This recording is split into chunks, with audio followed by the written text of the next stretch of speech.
Huber in the morning. Here's the thing. It's my own fault. I know it. There is nothing that they do to me.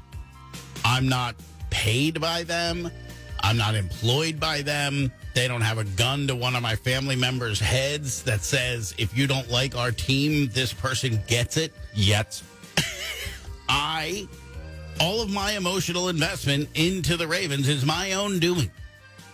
And I could undo it if I wanted to. And I sometimes need to say that to myself in the middle of a game. Like, this has no bearing on your life. Stop caring. Why do you care? And then somebody will say something to me and I'll be like, shut up. And I'm like, why am I being so mean just because they're losing? Well, if you're not a sports fan or you're Matt Davis, the Ravens did lose in Kansas City yesterday to the Chiefs, 37-20, and it's got Huber in his feelings this morning. It was more than a loss. That's the difference. It was more than a loss. It seemed like a surrender, and I know the injuries were bad. Yes. It seemed like a complete overmatched. It seemed like there was two different games being played. Like the Chiefs were playing an NFL football game and the Ravens were in the middle of some telenovela soap opera or something.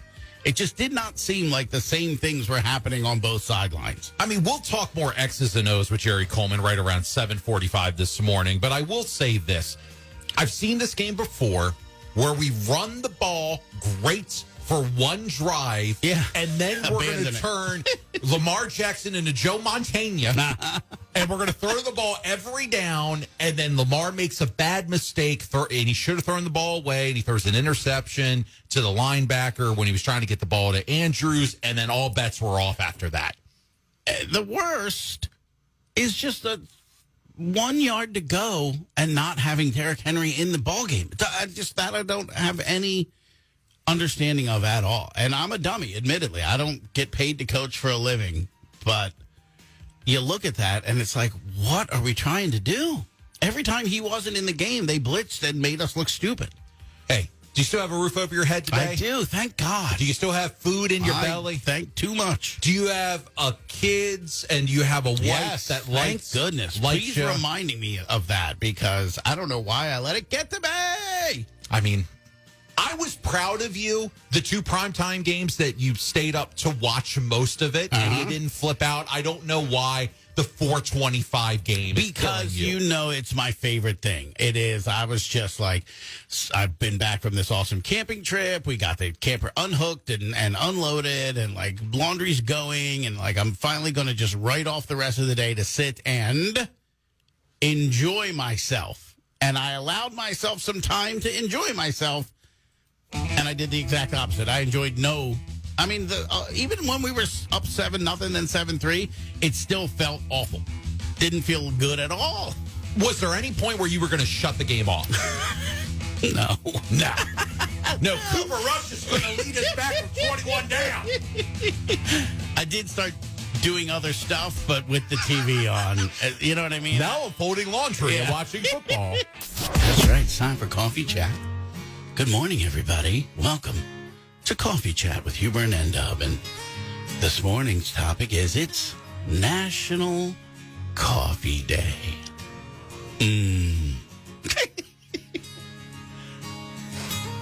Oh, that's it. That's all I got. That's all you got? Yeah. So it is National Coffee Day. I mean, we've had a bunch of studies, and we've covered them here on the morning show where, coffee drinkers do live longer, but, if you stop by about noon, if you're an all-day coffee drinker, it may throw off, the balance in your system a little bit, and coffee can even boost your mood, and that's what a lot of people use this for in the morning. Essentially, here at Huber in the Morning, we abuse coffee. Yes, we do not drink coffee, we use coffee. 410-584-1007. Whether it's you or someone in your past, we want to hear about just an avid coffee drinker. I've told the story on the program before, but I'll run it back real quick about when I worked on the farm. I would spend the winters doing construction work with a friend of my dad's, and the guy who owned the company pretty much exclusively drank coffee. I don't know if he ever drank anything else. I didn't see it if he did. And as the winter would turn to spring and even into early summer, I'd continue to help out as the things on the farm were getting ramped up. And even on the hottest of days, I'm talking the hottest of days, a hot black coffee in the middle of the day. And I had no idea how he did it. My mom, I'm sure she's not listening, for most of her adult life, I would say since about 18 or 19 years old, as soon as she entered the workforce, has drank coffee all day, every day since her teens. Dang. Yeah. I like my shot in the morning. I'm fine with that. And then, sometimes you go to a nice restaurant, you'll do like after dinner coffee. I've done that every once in a while. I think as you get older, that becomes more prevalent. That's also prevalent on holidays, too, when you're having a piece of pumpkin pie. Or at a wedding, midway through the reception, I need that little shot of energy. If I'm a little worn out and that coffee bar comes out, I'll hit it. They haven't played Whitney Houston yet, and I need to be ready for I'm going to dance with somebody. If I got to get down when they play Shout, I'm going to need that energy to jump back up. Yeah, I can get down a little bit softer now. When it's a little louder now, I'm stuck. I might as well fall over as like a turtle. I do want to know, though, is anybody out there just a complete admitted coffee addict? I mean, like, I used to work with somebody, rest in peace, who, when she wasn't able to have coffee, if we were out doing something like off-site or whatever, she kept Excedrin because it was full of caffeine, and that would, like, get her over the hump until she could have coffee. Woo! I also like the people that use not having coffee to use and abuse me verbally. Yeah. Like, don't even talk to me. I cannot talk to you right now until I have a cup of joe. Look, later I might not think you're ugly, but right now you're ugly. Until I have my coffee, you're a hateful human being, and I don't like you. That guy just thinks I'm ugly all the time. Hey, Steve, you want to go to lunch later? This morning you told me I was ugly. Oh, that was before my coffee. Yeah, it was before my frappe order. That's been the problem with Hart and Nancy Wilson all these years. One of them just didn't have their coffee, and they'd get into an argument, and then they'd break up, and then they'd have their coffee and get back together. I didn't say that. I didn't say I wanted to break up and never we're good. Yeah, let's start selling some tickets. A whole new week of passive aggression. That's how I live my life. Let me tell you, the workplace, whether it's the job site or the office or the school building or the retail establishment, is just teeming with passive aggressiveness on the regular, because we try to be polite to each other for a multitude of reasons, even when we want to tell somebody to go pound sand. Yes. And you found some phrases to help you with that. Yeah, so here's something you can use the next time you get some unsolicited advice, and it'll keep you out of HR. So thanks for sharing. I'll consider it. It's politely acknowledging their input without locking yourself into using it. That's kind of how I respond to everything I get invited to. Pretty much. Pretty much. Another one is, that's a useful view. I prefer to handle it this way. It's validating their feelings, making them feel heard, and then also telling them to go F themselves. Yeah. We got another one. I appreciate your input. I already have a plan on how to move forward. Yeah. I appreciate your input. It's okay, but it doesn't even make you sound considered at all. No, if you're saying that in response to somebody, I assume that person doesn't usually help people and wanted to let a boss know. But I'm available if you need me. Like, nobody needs Terry's help. And then number 4, I hear you. If I need more guidance, I'll reach out. Now, you and I have been working together for quite some time. If I said any of those things to you, what would you even think? I mean, instantly you'd call BS, right? I assume I'm getting fired. Yeah. Because I would assume at that point that you're putting a plan in place to take a couple situations with me, and I politely said this to Steve, and this is how he responded, and I'm handing this off to HR in a few weeks. For better or for worse, I feel like I've always been keenly self-aware of my position in an organization, where I was on the totem pole, how high or low. And on occasion, I'd extend, I'd reach, above me in a meeting or something like that. And I'd hear one of these types of things, and I'd be like, I'd get it. I shot my shot. I went over my jurisdiction, and I got put down in my place, and I'd be okay with it. Yeah. I don't know that that's as prevalent these days. I mean, you and I come from... I sound like an old man saying that, but I don't feel that's as prevalent these days. No, I mean, Huber's farming background and my construction and custodial background, I miss the days where somebody could just go tell me to kick rocks. And it was a 5-second interaction. You're messing up. Here's why. Fix it quick. Yeah. And we would go about our day. Yeah. It's interesting, man. I love creativity. I love the creative process. I love input. I love considering almost to a fault input before making a decision. But sometimes you do have to just say one of those things. And it feels bad, but also it's like, yeah, we're past this point of this type of input. We've moved past it. We're on to the nittier grittier now. I just couldn't imagine being on a construction site and being That's a like, useful view. Like, hey, I think this is reading about 14 and a half inches, and somebody saying, well, that's a useful view. I prefer to handle it this way. I would kick you off a ladder. I don't want to carry all those bricks off the truck over to the site. That's a useful view, but I'd prefer to handle it by you doing just that thing. Or some old head telling you some old way of doing something. They'd be like, hey, back in the day, we used to, use the shingles. I hear you. If I need more guidance, I'll reach out.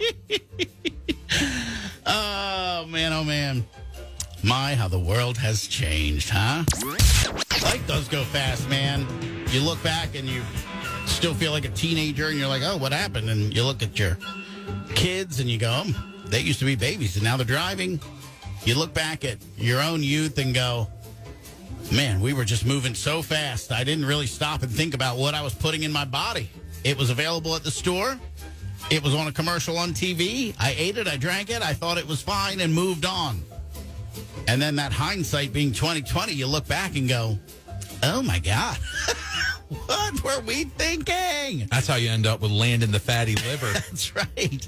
We're talking about food and drinks. They told us, and the they is always that ominous they. The man told us. We're healthy in the 80s, and we found out later in life weren't healthy. If you do just the quickest of Google search on orange juice, you will find out that was completely made up by a marketing company to help Florida orange groves sell more oranges. And it worked. And you can put kind of fruit juice and dairy milk in the same bucket where they did the same thing. They just needed, to get rid of milk. Yeah. And that hook worked. We bought it hook, line, and sinker. And we all of a sudden thought that if we woke up in the morning without chugging milk and or orange juice, we were, doing ourselves a disservice. And come to find out, maybe it's the exact opposite of that. Sports drinks like Powerade and Gatorade are probably the thing off the list that got me the most. Yeah, of course. Watch MJ dunking a basketball, going to drink out of a glass Gatorade bottle, and I was like, I got to be like Mike. That's right. Granola bars are another good one, or those breakfast bars or whatever. And it's especially telling, I'm trying to break my oldest of these Bella Vita something or another breakfast bars. Yeah. They don't even sell them with the granola bars and stuff. They're just flat out in the cookie aisle now. They are. And they really it's are. that if they're in the cookie aisle, they're not even healthy enough to be with the relatively unhealthy granola bars that are at least in the granola bar aisle. Where do you stand on diet soda? I don't know. Every time I think it's terrible for you, then you find somebody who's like, it's not as bad as they say, yada, yada. All of it is, everything in life, right, is just moderation. I mean, I don't think you should drink 4 Diet Cokes a day. I think if you have one a week, you're going to be fine. I don't really think it matters. They said the level of aspartame that you have to drink in a day before it gets dangerous is astronomical. But now, I did work for a guy who every morning got a 7-Eleven big gulp or double gulp, whatever it was, of Diet Coke. And he started stacking them. You worked there when this happened, I think. Started stacking them in his office. Oh, yeah. I forgot about that. And they went floor to ceiling quickly. And I thought to myself, that seems extreme. That's too much. That might be the line. 410-584-1007. What did you love until you dug just a little bit deeper and said, ugh, I don't think I should have ever been eating that, especially from the 80s. The 80s were simpler time. Pre-internet cell phones. Well, I guess maybe if you're like a rich Wall Street, maybe you have one of those bag phones. And food, man, it was an explosion in easy-to-eat, mass-produced food. Costco, at that point, probably still called Price Club, if I remember right. Yeah. Was a brand new thing. And they had all of these crazy products, these frozen products that were just so easy and so revolutionary, including these barbecued chicken sandwiches that my mom used to buy. And granted, there's a bunch of kids working on the farm coming in for lunch, all hungry. And it was just like, we reached into this box, grabbed out one of these frozen sandwiches, popped the plastic container, or like the bag around it, threw it in the microwave. And while it's in there, the plastic is melting like a shrinky dink around this thing. The bread is getting so hot and so dried out that it turns into a rock. And by the middle bite, you're still eating frozen barbecued chicken meat. Yeah. And we ate them every day. There was chicken and the cheeseburgers. We're talking about food in the 80s that we thought was healthy, but it wasn't. And that one is the one I think about all the time. Like, how many toxins did I eat from microwaving those things? And it's probably not even the food's fault to some extent. I mean, I'm sure it was packed with preservatives, but it was probably on the directions like wrap in a paper towel, use in a microwave safe container, none of which I did ever. You've got one, don't you? Yeah, let's focus on veggie patties. The original veggie patties. Okay. Where like this was going to, revolutionize how you eat a burger. So much healthier. Those early veggie patties were filled. Just pure poison. With not a vegetable that I could say or spell out. Kelly from Spring Grove, 410-584-1007. I can remember eating chicken roll sandwiches. They slice it up in the deli section of the grocery store and serve it with the lunch meat. It's kind of like the bologna of the chicken family. But we thought we were eating healthy chicken sandwiches. Thinking about it now makes me kind of want to gag. And you know that meat was so wet. And that's another thing, too. I would say deli meat in general. Like, I used to think, like, when I was having a sandwich made with deli meat, that it was the high watermark of health. It wasn't a burger, it wasn't fast food or whatever. I was really stepping it up there. And now they're like, oh, yeah, the nitrates in that stuff that has been known to cause cancer. Oh, great. Awesome. Thanks. Yeah, I get that pamphlet every time I go into my yearly physical now as my wife and I, think about starting a family. It's in the pamphlet. Like, a lower sperm count has a lot to do with lunch meat. If you're eating that every day. Crazy. Alex from Pasadena, microwavable healthy meals that are loaded with sodium. And you were talking about the lean cuisine. Once again, they got us so good. The marketing on these things were so good. It's like, oh, my God, I can heat this up for a minute and a half in the microwave. It's going to be the healthiest meal I eat during the day. Even though there's 7,000 grams of sodium in it. Eric from Ellicott City, this one cut right to my childhood.